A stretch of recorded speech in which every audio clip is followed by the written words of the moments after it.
one of the reasons I'm doing this here, I did one of these in New York, one of the reasons I'm doing this here is because one of the great musicians from this town is prominently featured on this record.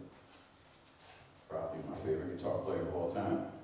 Well, I mean, I guess I can tie with some Sharrock. We'll make it tie. Mr. B. Cozy. I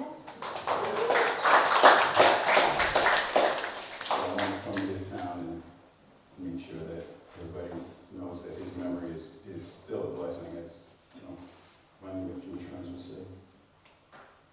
And I'll talk a little bit about this first one. This one's called Felonious Monk.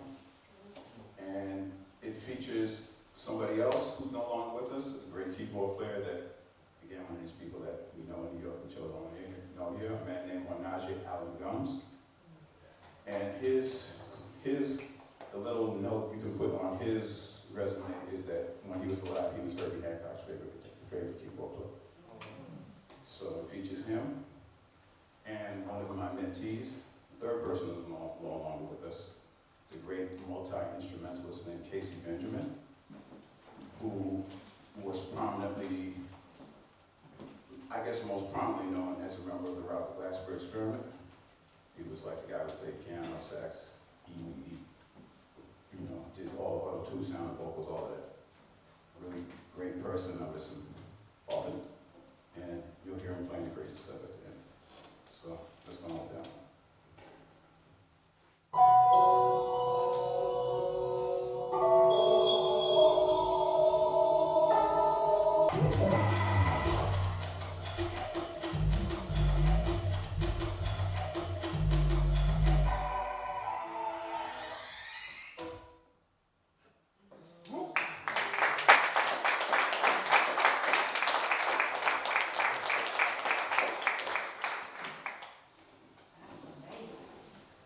Yeah, that's true. Hearing you play, one question that came to my mind as I hear you speak on, just playing with recorded music and playing with, especially this record spans, decades. So how it is to play or have people play with, music that might be from 20 years ago, or music, in this case, music that you bring in from somewhere else. How to improvise that way.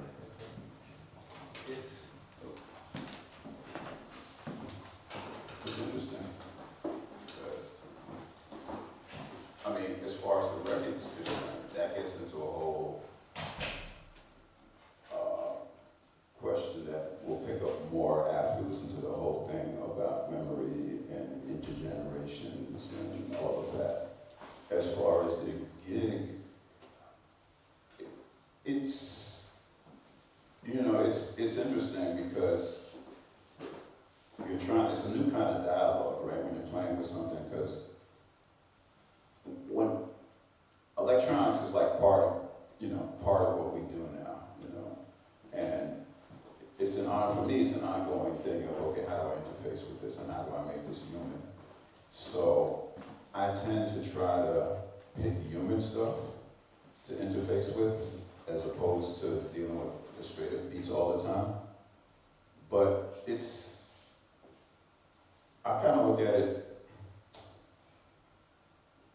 more like the computers like Duolingo or something. It's got this like translator in between what I'm saying and what the technology is saying. That's kind of how that's a little heady, but that is really how I think about it, because otherwise it's just like karaoke or whatever, and it's kind of like you don't really need it. So why do you need it up there becomes the question, No, and the way both of you interface that so fluidly and so, you just make it part of yourself, it doesn't matter where or when, but yet it then casts the net wider across time and space in a great way. Exactly, and you get to bring in people from, across another continent or whatever, they get to have their little 2 cents. Of course, they might come in and be like, yo, where's my check, whatever, that's a different story. They want to literally get their 2 cents, but it's a question, it's really to kind of cast the net wider in terms of what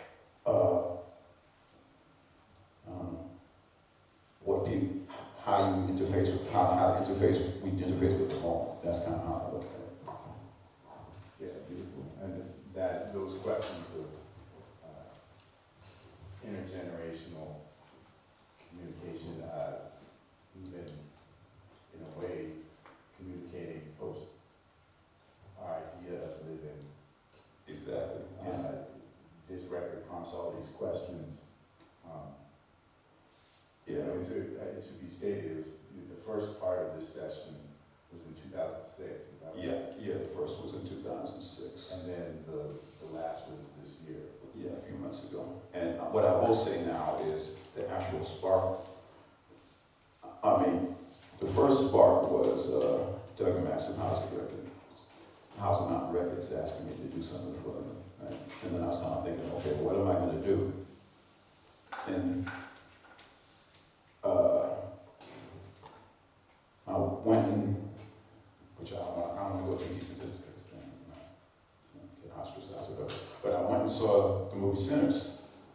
And that one music scene in there, I was kind of like, oh, okay, I should go up and pull that other stuff out now because it's kind of, that scene was really kind of intergenerational and it had some guitar in it. And I was kind of like, it touched on the hoodoo thing, and I was kind of like, okay, this maybe the culture is really for this record now. So I went back and dug the sessions out and pulled them up and made the record. Yeah, it's really special. Okay. Before we go to the next song, could you speak a little more on Onaje and Alan Jones? For us ignorant Chicagoans. Ignorant Chicagoans. Well, again, I said the point of this record is intergenerational, and he was one of my mentors in the same way I was one of Casey's. And I'm trying to think about what I actually got to work with him. Well, two contexts. I don't know if, again, I'm talking about New York people. I don't know if any of y'all know who Will Downing is. R&B singer. Yeah, Will's from my neighborhood, and I'm on his second record. And his first musical director and early co-writer is another mentor of mine, a man named Brian Jackson, who was Gil Scott-Heron's right-hand man. So Brian was involved in the first record. And then Onaje came in and was involved in the second, part two. There's a bunch of people, Luther Vandross people came and all that. Anyway, that's where I first got to actually work with Onaje. And there's a YouTube video of Will floating around that I'm playing on with my R&B clothes, and Onaje is playing piano on that. Anyway, beyond that, people might know him best. He was Woody Shaw's right-hand man for a long time. So he's on a lot of the classic Woody Shaw records. And just really interesting, kind of forward-looking keyboard player who didn't do that much stuff of his own, but was kind of a real foundation. I mean, not rock enough, talking backstage, I was talking about when the Roots first moved to New York. They would do the Roots jams. He was always up there with us, when we, the first early batch of Roots jams. He was a prominent part of that too. So that's what I would say about that. And what were your R&B clothes? And did you ever make a mistake of wearing your R&B clothes when you weren't supposed to? Well, my R&B clothes was, gotta have the suit, had the dope ass vest. I had my little hat. That was back when everybody was, fly hats. Hats got me many gigs.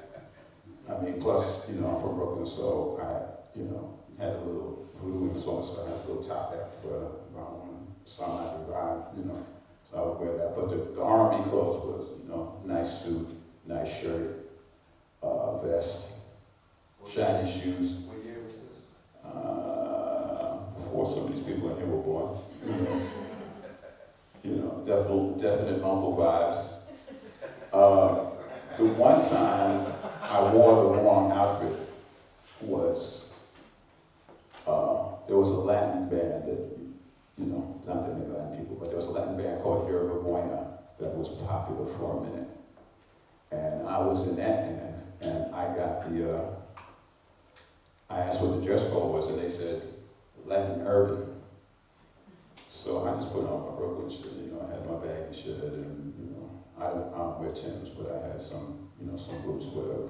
So I showed up at the gig with my, you know, exactly, if you look at like Louis Vuitton from like last year, that's exactly what I was dressed like back in those days. So Pharrell needs to give me some money.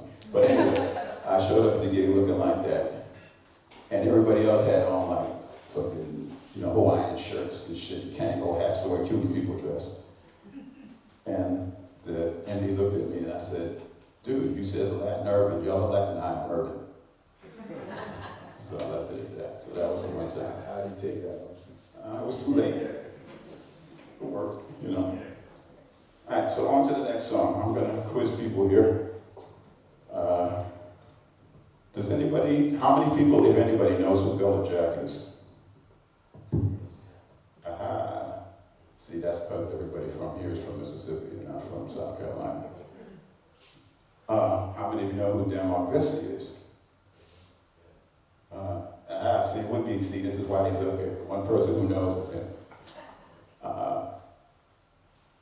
Denmark Vesey was the instigator of what would have been the biggest slave revolt in American history.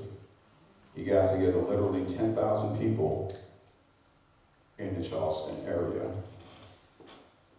and had plotted this thing. Plotted, ironically enough, out of the Mother Emanuel Church in Charleston, which is the same place that Dylann Roof shot at. So that's where this uprising was plotted. And he had 3 divisions, you know, the kind of land-based, you know, black people, what was called the Igbo division, which was a bunch of Africans of Igbo descent that had decided to get together, and the Gullah division, which was all the people from the Sea Islands, of which I have my families. That's where my family heritage comes from, the Sea Islands. And Denmark Vesey was in charge, and his 2 right-hand men were a man named Monday Gell and a man named Jack Pritchett, aka Gullah Jack.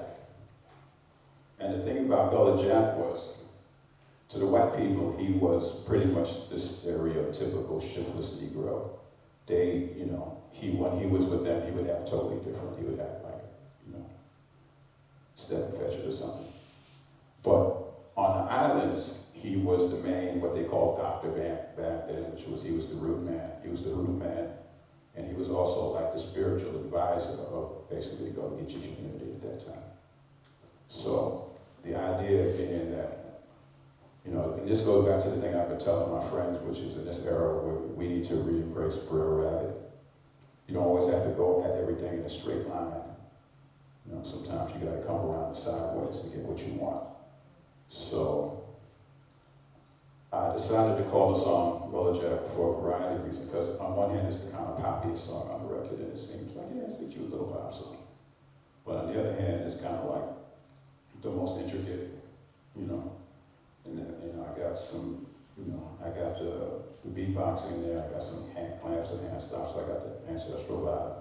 I got a kind of double laid rhythm in there. There's a whole bunch of, like, if you wanted to write like a musical college, or have like a treatise, this song would be, you could get a doctorate of this song. But I kind of wrapped it in this kind of like little pop thing. So that, and prominently features, I used to call him Papa Pete, you know, again, playing something that is pretty recognizable to a lot of people, which makes it kind of popular. Then when he plays, it doesn't have anything to do, so that's the thing. Kind of remember Brer Rabbit. So we can hit that one.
this one, I had a really great percussionist who specializes, besides being the son of Elizabeth Cabot's son, specializes in rhythms from Cuban rhythms, but they're from the part of Cuba where the Haitians settled after they left Haiti. So the rhythms are really more kind of voodoo rhythm based, as opposed to rhythms from Benin, as opposed to rhythms from what is now Nigeria. And I wanted to kind of have something that was kind of more organic after that. So the percussionist's name is Francisco Marcalli. He was in that, among many things, he was in the group that Carl Craig had that was all jazz musicians or whatever, I can't remember the name. In his own orchestra, he was in that with Jay Warren and a bunch of other people. And this one has the African drums and the flute. Casey Benjamin playing flute on this. So. Is it Elizabeth Cabot's son? Yes. Wow. So we did that one.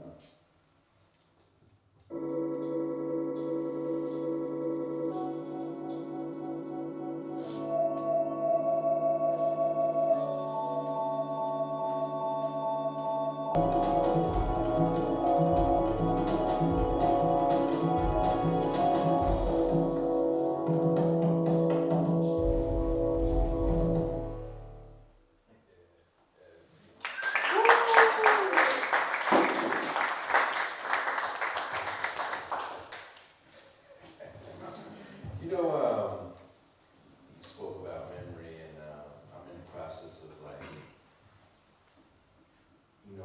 the concept of memory being a form of listening, and reading about the concept of the album, layering these different generations, and everyone in this room has stories and different levels of listening and memories of different people in their lives, So with that time in between certain sessions, man, how do you go about layering all these memories and all these voices of these people, of all these great storytellers too, because everyone you name, it's like, they have their layers of memories, Because I think that's something that we all have to deal with, the memory of these beautiful people, and how to keep these memories moving, you know what I'm saying? And so it's pretty deep that you layer them, then you share them, So I just want to know, because it sounds like everyone's in the same room, which could be your memory. Yeah, that's interesting. Well, I mean, that was really the challenge of this record, right? It's kind of like to kind of go to the left and come back to your actual point. One of the things that I often talk with my younger brother about, over the years, we talked about, how to, deal with the way we use the black community or whatever.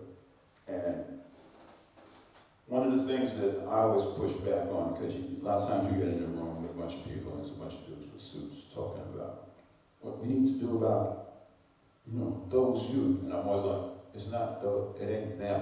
They're part of us. The fact that you're even talking about them this way is part of the problem. You gotta listen and kind of be able to speak to them the way they actually are, not the way you wish they would be or whatever.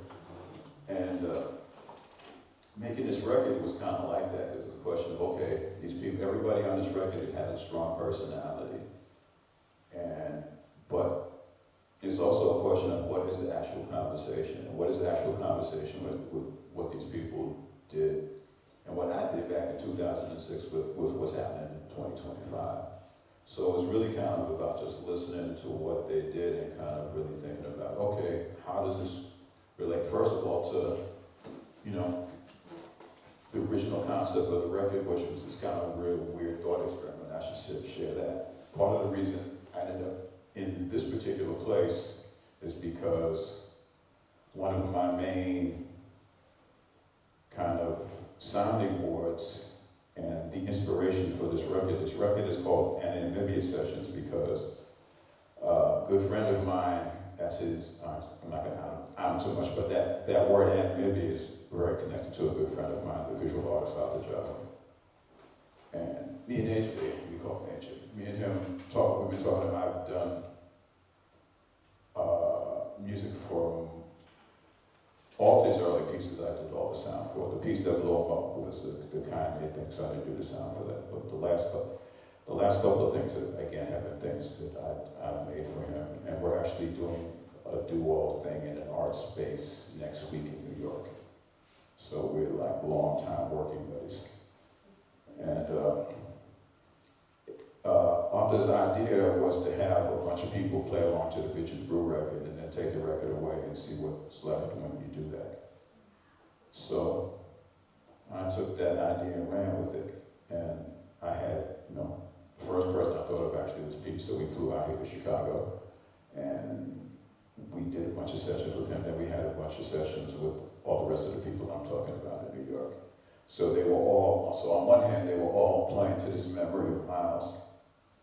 And Pete especially was taken by that because Pete hadn't played with Miles. He was going, yeah, this is almost like playing with the chief, which is what those guys call Miles. So relating to that level of memory and relating that level of memory to where I am now and how I feel like they would want to be situated, and also how I want to situate them. And one thing I want to share in terms of, it's related to this thing. One interesting thing about Miles is anybody who knows any of the beyond the surface stuff of Miles knows that he was a very conflicted, very kind of angry person in day-to-day life. If he didn't like you, or even if he did sometimes. There's all these classic stories about ridiculous stuff Miles has done, which I won't go into now. But I realized something, in the process of raising my own son, that a lot of the reason Miles was the way he was that Miles was the they in a time when you couldn't be the they. In a time when, gay men and non-binary men were really kind of discriminated against. And one of the things I wanted to capture on this record, the joke, I literally, when I first started playing, I used to play with these Broadway guys. And one of them was introducing him to one of them was introducing me to one of their friends, and this is the literal quote. Yeah, this is Melvin, he's a great guy, but he's relentlessly heterosexual. So, I can't claim to any theyness, but I wanted to have something that had, so it didn't have like this is like man music or whatever. So that was kind of one of the reasons I made this track the way it was. But yeah, the question of this memory, that's one of the things that we're out on the record for sure. Thinking about the side, because this is the first side there, was how much of the recording, if not all of it, was from 2006 versus this year? Well, all the beats were made this year, and the rest of it, everything on top of the beats was from the original sessions. But the actual beats themselves were made within the last, when did I do that? Month, April, May. And were they literally playing to Bitches Brew? They were literally playing Bitches Brew. Yeah. And individually, or like would Napoleon hear what composing did? I layered them, so Pete went first. I guess Casey went second, Medeski went third, and Medeski and Alex Harding, who you're not hearing. Those are the two. You'll have to hear that if you went Valerie, because we're not playing any stuff that he's on. Medeski and Alex Harding, Onaje. The rest of them were like this. It was like the same day. So the people who came later got to hear what the people earlier did. But then I did like 50-50. I let them listen. I made them play along to some things, and I let them listen to other people on other things. And then Napoleon went last. Yes. But then, of course, I went last. But like I said, yeah, the beats I made this year. was telling, I'll tell the burning story, but you keyed into something. The first half of the record is all kind of my beat maker thing, because I don't really, the first Anamibia record was really about my sort of like electronic composer head, which people didn't know that I do that. This record is more about my beat maker thing, because people, it had been so long since I did it that people who knew I did it forgot that I knew how to do it. Whereas the second half of the record is more closer to what Miles' producer would do.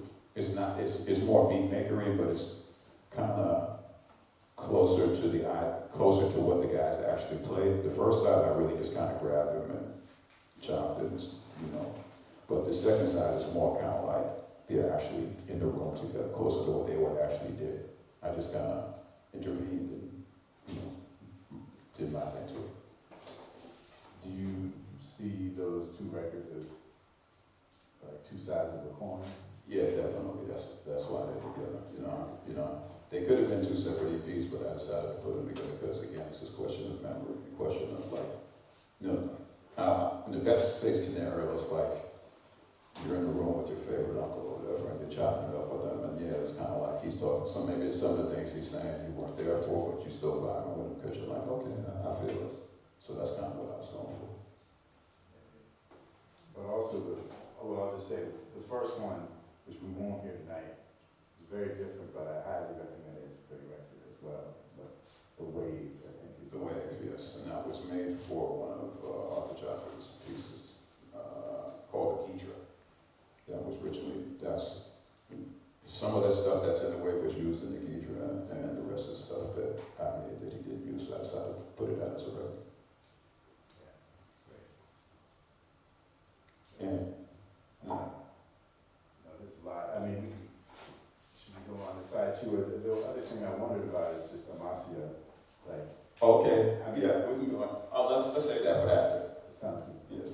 So we're gonna go there's one more, but this one is an epic journey. It's 13 minutes long, so you can get relaxed and kind of ride with this. But it's hopefully a short 13 minutes, and it's called Luigi Takes a Walk. And again, there's always like a story to the names. This story is on two levels. One of the things making this record that was tough as producer is, I'm from the era when Miles was actually doing this music, so it means something else for me. But again, this is supposed to be an intergenerational record. But anyone who was born, any millennial who would listen to 70s Miles wouldn't hear it as 70 Miles. They would hear it as computer game music. Because Agartha, Pangea, Get Up With It, those records were really influential on Japanese game composers. And in particular, the guy who made the Miles records in particular were influential on the guy who made the music for Mario Bros. In fact, as a matter of fact, the bass player from that era, Michael Henderson, has a video up online where he talks about there's some unrecorded, there's some every Miles show that ever existed is floating around as a tape somewhere. And the song blah blah blah blah blah blah blah blah blah blah, that's from the same concert that Pangea is from. So, and the main thing, that's on Calypso Frelimo. So that was kind of one of the things for me in making this record. It's like, okay, I don't want people to think about Mario Brothers when they listen to my damn record. But having said that, you do want to think about Luigi. Because there is another Luigi out here. And so the Mario Brothers Luigi has become a meme for the other Luigi. So I kind of wanted to play on that. So we definitely want people to think about it. I happen to be a United Healthcare veteran, so I could, I'm not gonna go any further because, I don't know. I know they put the injunction on ice, but I'm trying to get on a plane tomorrow. But point being, Luigi took a walk. So that's what this piece is about. Now I will say one thing, that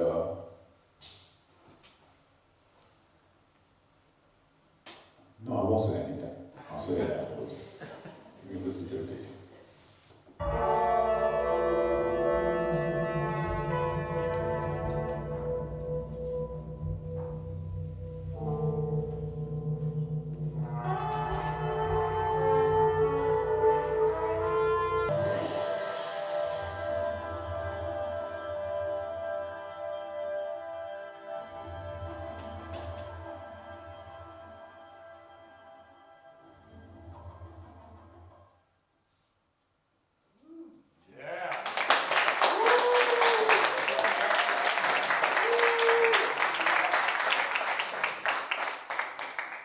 The next question was that me beatboxing? No, that was the great Napoleon Maddox from Cincinnati, Ohio. A couple of notes. I said that the beats were made this year. I also put a trumpet on it this year, which there was not trumpet on the original track, and that's a fellow named Chris Williams playing trumpet playing on that one. And he also does a lot of stuff with effects, so a lot of the effects stuff was also him. And the drums, when Pete was playing, was also done this year, and that's Greg Fox, who's in a band called Body Metal with me. He's playing drums. The first part is J.T. Lewis, so I'm in a band called Harriet Tubman with the kind of drum and bass drums, and then the second, the kind of more rocky drums is Greg. So that's that. A little inside baseball thing for the people who might care about this. I had a very specific way I wanted this particular track to sound. And none of the people that I knew could get that sound were available in the time frame I needed. So I kind of started, not freaking out, but I kind of looked outside the usual people I would call. And I first decided to call a man named Sidney Mills, which none of y'all don't know, but Sidney was the sound man for Steel Pulse, the reggae band Steel Pulse for a long time. And then he opened up a recording studio in the neighborhood I'm from in Brooklyn, well actually the next neighborhood over. And he trained a lot of the kids from that neighborhood, and he mixed a lot of the kind of like dancehall stuff from the 80s and 90s that everybody thinks was actually mixed in Jamaica. It was actually mixed in Brooklyn by Sidney. So I was gonna call Sidney, but then I decided maybe I should call somebody, give it again, it's supposed to be intergenerational. So let me find if there's somebody younger I can call. So I decided to call Shabaka Hutchins and asked him if there was somebody in London that he knew. And he recommended the guy who he does all his work with, which is a man named Dill Harris. So I talked to Dill on the phone, and it turned out that Dill actually learned how to mix from Sidney. Dill was actually living in Brooklyn for a while in the neighborhood, and I didn't meet him at that time. So it turned out that he was the perfect person to mix this, so I sent it to him, and it came out pretty much exactly the way I was hearing it. So that's a little inside baseball for that. Could you talk about Paul Wilson, like the process with Paul and Jay? Well, Paul is another one. He's one of the nephews. They actually have a new band. I forget what they're calling it now, but he's got a band with Melanie Charles. I don't know if y'all know who Melanie is here. And they have like a little trio, and they've been touring around. They were just on the West Coast. Unfortunately, I can't remember what the band is called, so I can't tell y'all to follow them on Instagram. But look at Melanie's gram, and then you can follow them. Really, really good band. And Paul was one of the nephews I've known for years. He was SZA's original music director. Then he worked with Lauryn Hill for a while. And then he kind of got into tech, and he didn't get all the way out of music, but he was in music. And so I knew he also has my same sense of humor, which is very important, because going back to Felonious, there's actually a lot of kind of weird little jokes in there that, because it's kind of just weird. It's got all these kind of funny, like London drill sounds that are actually kind of hilarious, and they really kind of shouldn't be there, but I knew he would get why they were there, so he mixed them kind of perfectly. So Paul mixed those, and again, it's one of the things I didn't have to tell him. I know he knows how I think, so I just sent it to him, and they came back perfect. It wasn't even a question of, I had no notes on for the third song, First Flower. That was perfect the first time. Go to Jack. I actually decided to stick that slow part in there after I heard his mix. And Thelonious was the only one we even had any comments about. Paul, he's just dope, period. And the two songs that you will hear when you buy the album to take home with you were mixed by a man named Jack Aaron, who mixed Lorraine. I don't know if y'all know who Lorraine is. He mixed her record, and he's also a really good mixing engineer that understands. I did a thing with him, and he kind of got my bass, which is important, so I wanted him to work on that. So that's that.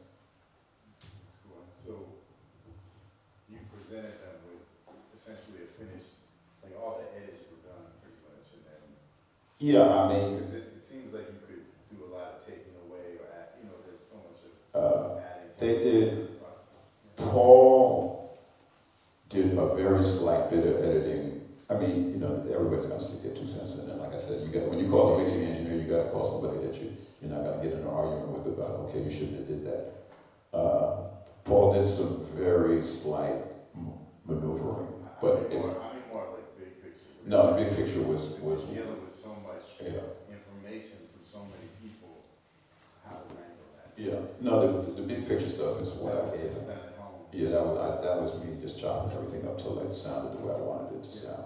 It was just more kind of like I always compare it to like when you go to a movie and everybody's got to wear makeup to look natural or whatever. It's kind of like that when you're mixing a record. You got to put the makeup on to make it sound like it's natural. So that's kind of what I was going for with that. Man, do you think, how do you place yourself in the middle of so many legendary people? Or should we make everyone we're around legendary? Both of those. It's not on you. Just happen to, just like y'all know each other. And you vibe on a set of people and you make a set of friends and y'all either come up together or you don't. For me, I think the magic sauce for me was the fact that I had the mentors that I had, kind of taught us how to deal with.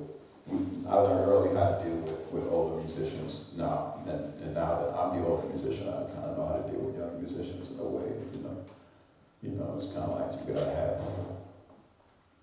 have kind of trust in them, and So, but it was just a question for me was just being in the right place at the right time, because I came up under a couple of really great teachers. One of them was Reggie Workman, who started a thing in Brooklyn to teach the then kids, make sure that jazz was continued to the next generation. So a bunch of the jazz musicians from Brooklyn decided to teach the kids basically for free how to play jazz. The thing was you had to be there at 9 in the morning on a Saturday. And of course, thinking about it years later, they had to be there at 9 in the morning on a Saturday. So it was a commitment on both of our parts. So, and another important teacher was my teacher at McEvers College in Brooklyn, who was a woman named Dr. Edette Smith. And Dr.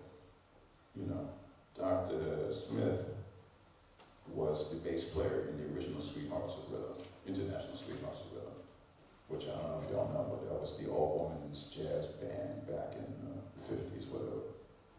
And she's not recorded at this, but she once brought her Fender bass. She played electric bass, and she brought her bass to school for me to play. It's literally from the first year that Fender basses were made.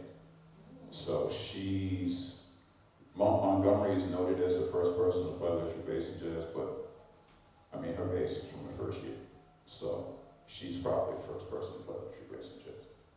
So those, she was another important mentor for me. And a man named Vic Colucci, who played in the folk scene. He was another. The thing about him was he had pulled the frets.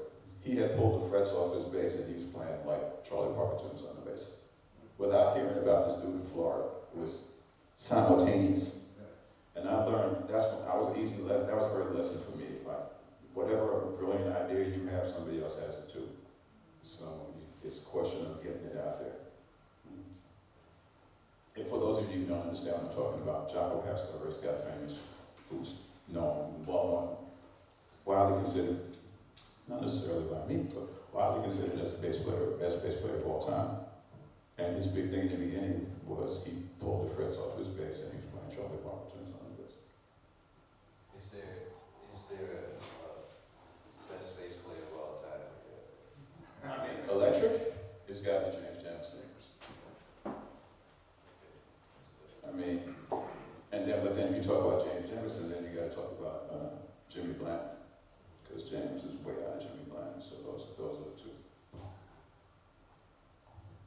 I think you heard it here. Valid, for sure. The title of the record, Amasia, it makes sense. You're talking about Pangea. It's looking this up on the World Wide Web. The proposed supercontinent seems to be some of what you're aiming at. Yeah, the idea was the answer to Pangea or whatever. But there's also there's a part 2 to that backstory, which is the idea, the Pangea idea. Agartha was which one was, I can't even remember now. Agartha was the undersea kingdom, yeah. And Pangea was the continent before this one. Yeah, the Agartha thing goes back to, this is like some straight up Brooklyn law that you and I care about, but you're about to care because I'm telling you. There was a man that we used to call, in those days he was called Dr. York. He changed his name to something else, and he had the New Nubian nation down in Atlanta, and eventually got arrested for it or whatever. But he had basically a cult leader type dude. And in Brooklyn, he had a cult, the Ansarul Allah community, and you would always see them. If you were around Brooklyn in those days, you know exactly who I am. And they used to sell these pamphlets, and one of the pamphlets was about Agartha.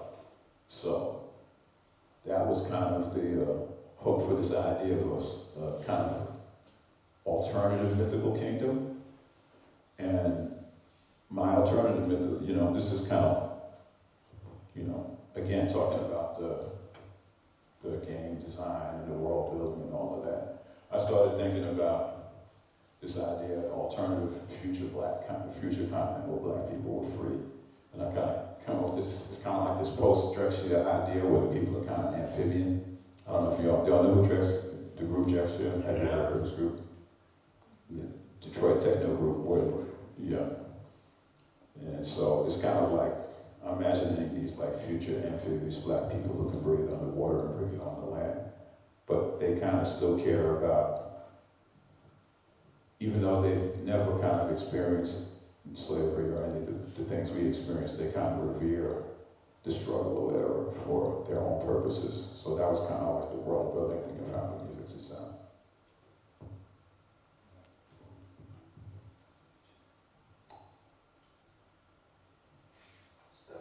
Thank you.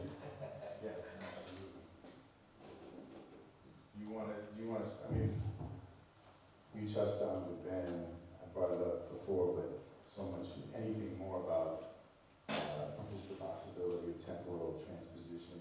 Yeah, okay, now that y'all heard the whole thing. Yeah, it's really about, as I alluded to earlier, it's really about how do you connect the generations. And on a further level, it's kind of a comment on the idea of transhumanism, that we're somehow connected to, this transhumanism. I don't know if y'all know who Ray Kurzweil was actually, he's a scientist, he's also a keyboard maker.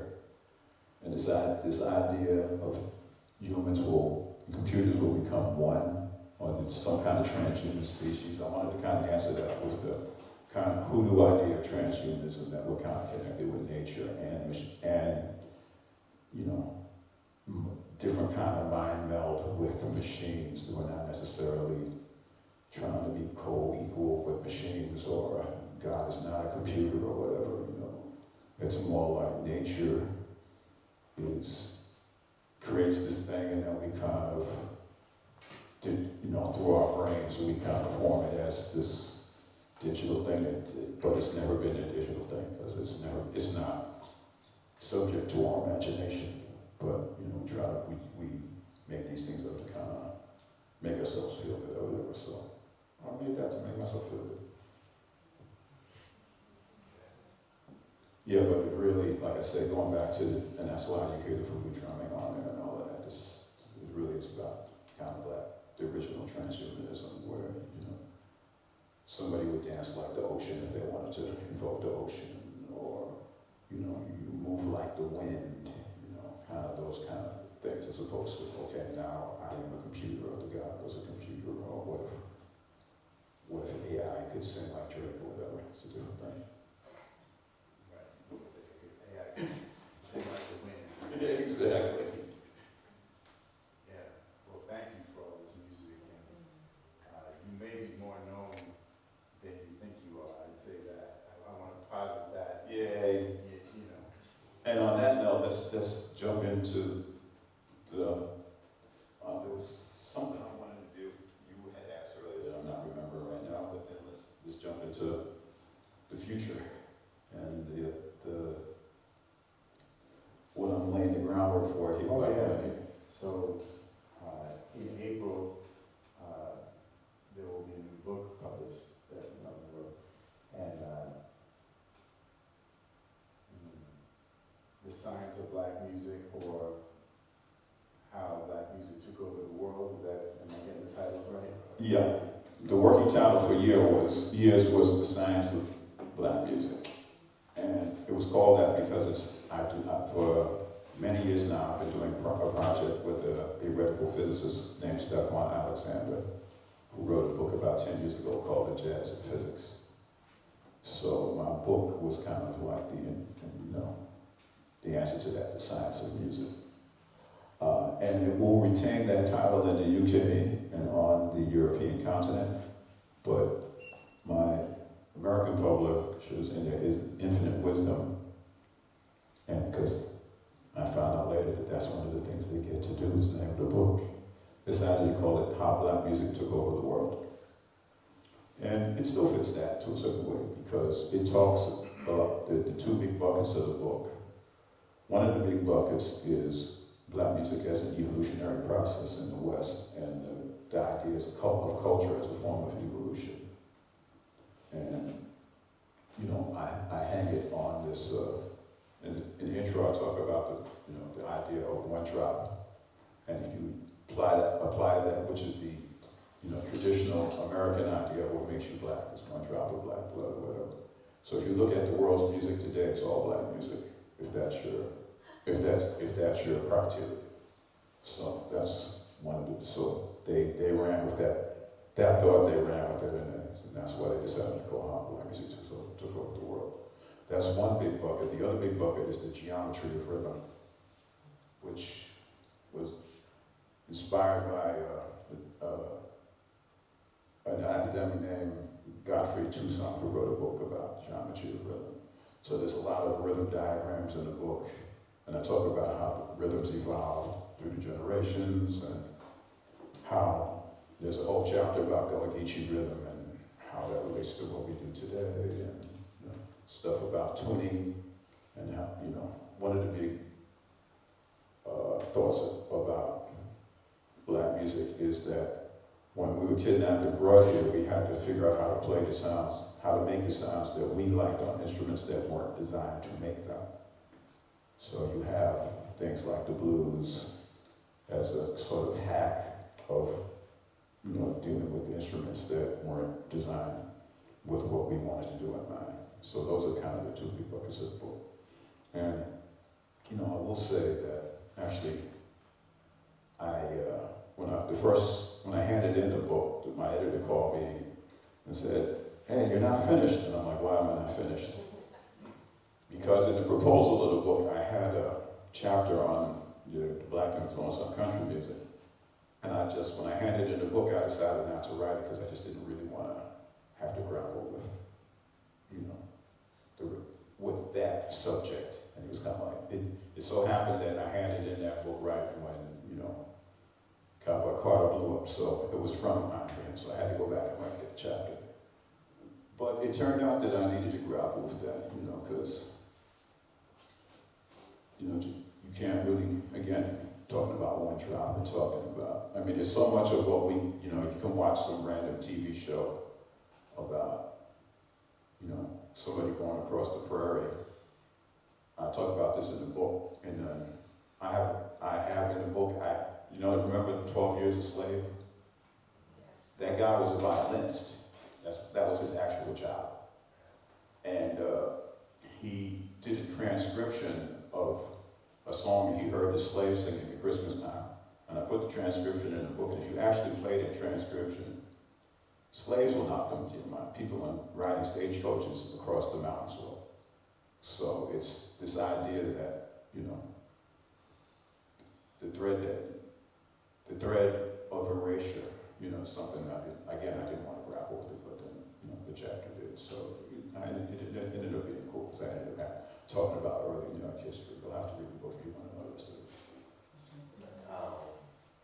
When in April? April 14th. Where can we buy the book? Check my social media, because I think they sent me the pre-sale. It came in the email today, literally, and I didn't have time to do it, but they sent me the pre-sale stuff, and there'll be like some discount or whatever if you pre-order the book.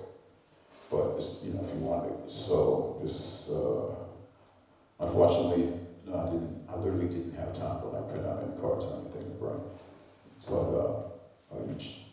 you can go to their website. It might be on Amazon already, but I'll have codes, for people. If there's some kind of way you can collect people's emails, then I can just send it to you. You can get a couple of pieces of paper, whatever, and whoever wants to get a code, whoever wants to get a discount, I'll send them to them. And where can we buy the album? There happens to be a merch table over there. How much is the discount? For you, for the discount, the discount. No, the price is a good price. It's not good, I've already seen the record on sale for $70. I'm like, oh, who the fuck's gonna pay $70 for this record or whatever? I guess once they're all sold, then, that's the thing, it's first edition record. So it's not $70, but there's some here. And, yeah, and I want to go back to a little bit. Thank Ben again for coming through. We've known each other a long time. We haven't had a chance to play. Been a fan for a long time,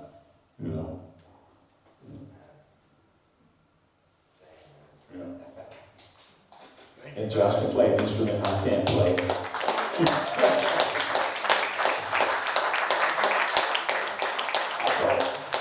I'll tell you the story about me and Mahmoud. Yeah, and we tried an instrument exchange. I tried to show him how to play bass, and he tried to show me how to neither one of us could do anything with the other person's instrument. It was really hilarious. It was like, I'm like, can't do it. And he picked up the bass, and he's like, can't do it. So you got one on me.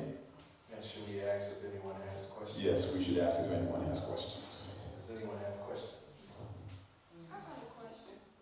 Have you ever thought about partnership with a dance organization from Chicago?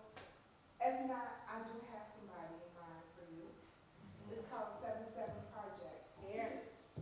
It's a young lady named Heather Thompson. So I'm just thinking. Sounds great to me. I will share. Hive mind is very effective. I will share her information with you afterwards. Sounds great. Thank you. I appreciate that. I have a question. How do you select the tracks that you were playing with earlier today? How did I select them?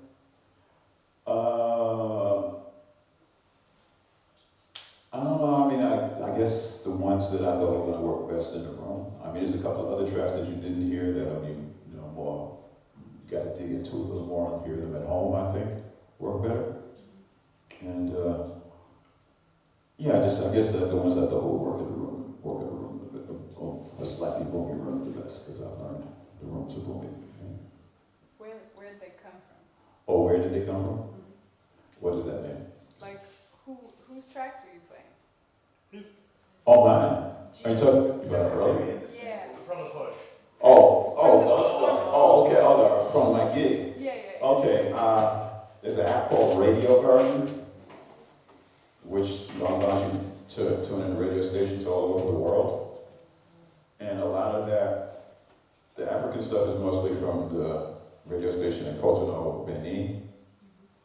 And I kind of keyed in on that radio station because the music sounds to me a lot like the music from Salvador da Bahia in Brazil, where I spent a lot of time. You can hear that that's where their music came from. So I grabbed a bunch of stuff from there and used it. And it's funny enough, when I did gig in London at Cafe Ado, there was a woman from the border who actually grew up on the border of Benin and Nigeria, and she was kind of like, I recognize this. She told me what they're all their wedding songs, which, people get led at the weddings in Africa, so it made sense that they were wedding songs. But there's a couple of things, a couple of Sabar things I think I might have used there. But most of it was from Cotonou, and then the other stuff is stuff I made. The more abstract stuff is stuff I made. With a lot of it was, I'm like a dual citizen now of Brooklyn and Minneapolis. So the more abstract stuff was made with my Minneapolis crew. Very cool. Thank you. And when you perform, you often use that pool of samples, or it's always changing? It's gonna change. I mean, I'm gonna actually, the next live gigs are gonna be remixed of the album. So I'm not gonna use that pool of stuff. And I'm gonna try to actually source more original samples. I think, I'm getting ahead of myself here, talking about memory. This is, a couple of minute long story, but I'll tell it anyway. For some reason, I've always been a George Gershwin hater. I mean, hate is too strong a word, but I just always had something about Gershwin has always irked me. And I got more irked when I found out that one of his, alleged, because I can't prove this, but the story goes that one of his main sort of sources when he was in Charleston riding Porgy and Bess was this guy who used to roll around on a cart because he didn't have any legs. So that was one thing. And it's always kind of just bothered me that, But in the process of writing this book, when I was researching the Gullah Geechee chapter, I wanted to really, I wrote this stuff about the rhythms, and then I needed to kind of have some proof, not just this is what I feel. So I started fishing around from recordings, and I typed in, 20s and 30s Charleston to see what would pop up. And it turns out that I didn't find the recordings immediately. What I found was this website that had a record of a performance for Gershwin that I did not know about before, that happened on the island my father's from, which is Guatemala Island, at the church where my family used to go to, New Jerusalem. And I was like, this is kind of interesting. And the read the story is there was some, formerly enslaved people who were still alive at that time, because that was, I guess, before my father was born, so it was sometimes in the 20s. And formerly enslaved people, as well as people young enough to not have to have dealt with that. And they gave this performance of Gullah Geechee music for Gershwin.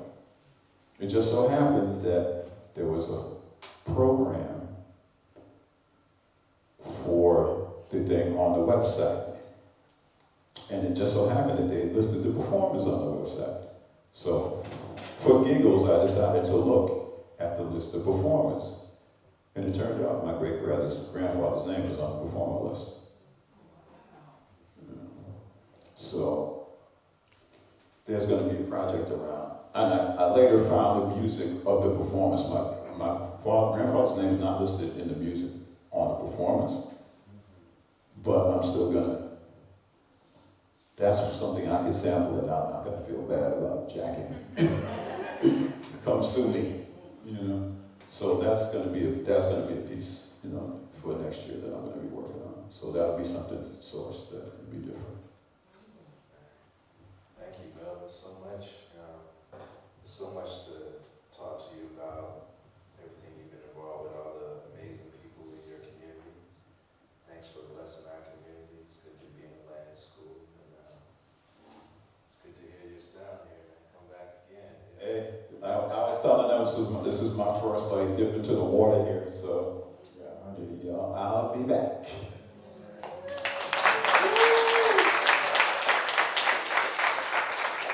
And thank you all for coming. And thank you to the land school. And thank the people working here. Thank you all. I really appreciate it. Everybody, you know, this is a great place.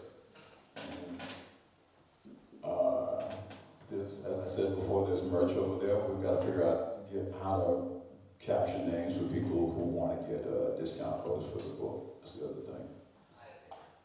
Thanks, yeah, to Gates as well for providing. Yes, thanks to the Gates.